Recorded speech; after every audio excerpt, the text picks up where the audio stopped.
What's up, everybody, man? We speaking dreams into existence, man. Happy Wednesday to everybody out there. Today's date is the 24th. It's about 11:39 p.m.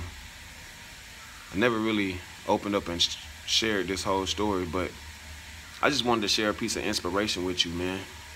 This video is inspired by my little 7-year-old cousin. Her name Quinwana Vonshea Blair. And this video is to inspire my family and hopefully your family not to die on your dreams. I remember my little cousin was sitting in the backseat of her car with her brother named Ted. And my cousin, my aunt, her name Veronica, she was sitting on the passenger seat and her boyfriend was in the driver's seat. And they was getting ready to go get something to eat. My little cousin was crying as the car was parked, crying before it pulled off to stay with my mother. You know, she wanted to spend the night, or, you know, stay with my mama till her mama got back.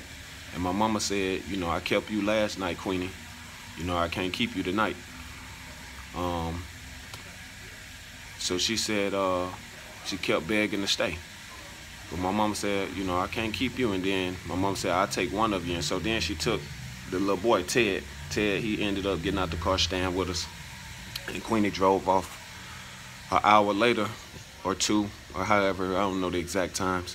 You know, we get a phone call that my little cousin had got hit by a drunk driver on Highway 280 in Alexander City, Alabama. And that next thing I know, the phone rang. My mama picked up the phone.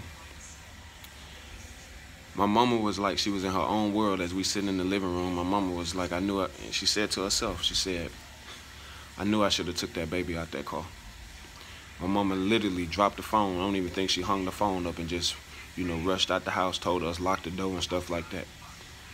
Well, we found out that the drunk driver hit my little cousin and she was brain dead. So they rushed her immediately to ICU in Birmingham, Alabama. And I never forget this, man. I never forget this. This little girl touched me because she was such a pure inspiration.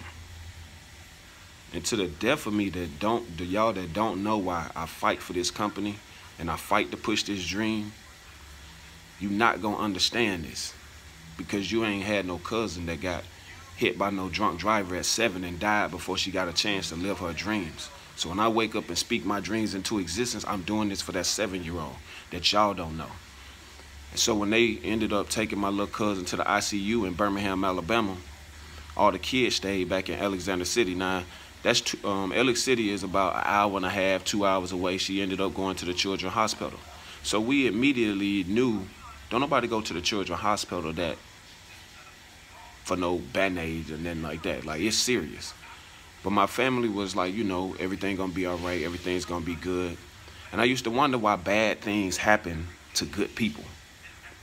I didn't understand why God, like, this is why I didn't believe in God. This is why I lacked faith. Because I would be like, why is God hurting children? So I don't know, like maybe a day or so go by, all the kids, they come back and they get the kids, and you know, my family playing it down like it's gonna be okay, God gonna take care of everything. So us as, you know, kids, we not really thinking how that it's that serious because she just 7. So she gonna make it, she gonna be all right. So we get in the car, we drive up to Birmingham, man. I would never in the history of my life forget this moment. When we walked into that hospital and I saw my grandmama turn that corner, everything went slow motion. See, my grandmama was already at the hospital. We was on the way. When we got there, I turned that corner. I'll tell you, this was like a movie. My grandmama was slow motion. She was just pacing herself. Boom. Feet sliding on the floor. I think it was like me, my cousin, Shakina Benson, my other cousin, Tasha Benson. I remember my grandmama just walking as if we wasn't even standing there. And my grandmama, exact words, her exact words was, I sent my baby on home to be with God. I couldn't let my baby live like that. Then my grandmama's exact words. On that day, I wrote the quote, stop hanging around people that choke your dreams. I wrote that quote for my little cousin. Tie yourself to greatness before failure chokes you. Because I felt like my little cousin got choked away from living her dream. And so my little cousin, she was on life support. And my grandmama didn't want to let her live like that. So she ended up taking her off and sending her on home to God. And so I encourage you, if you watch this video right here, don't hang around nobody that chokes your dream. Don't hang around nobody who got your dreams on life support. You need to hang around people that breathe life into your dreams. And you got to live for those people that didn't get to live their dream, to see their dream that's in your family. And to any of y'all that don't understand why I be pushing this message, that's why I go so hard. You ain't gonna never understand why I sell a book for $963. Because y'all gonna respect my little cousin's dream. Y'all gonna respect where I came from. And I speak into existence that you will demand the respect for your dreams and your company as well. Y'all stay positive, have a wealthy day, and go speak your dreams into existence. Wealthy.